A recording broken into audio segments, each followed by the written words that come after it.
ติมากาไล่แข่งกับปืนเนี่ยเนาะเพราะไหนเพราะใครย่อมไป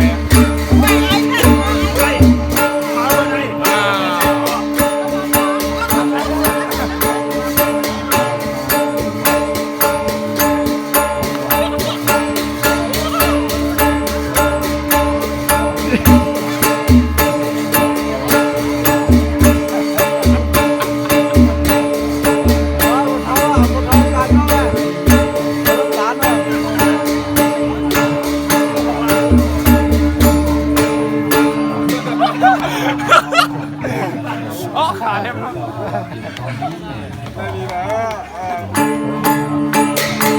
เกี่ยวกันเลยครับนี่หรอ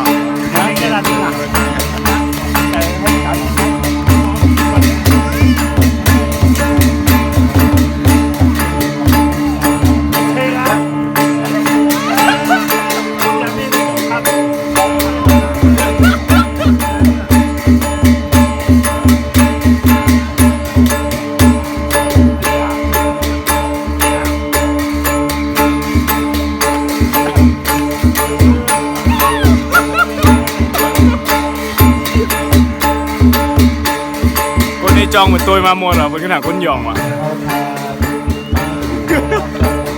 ปะ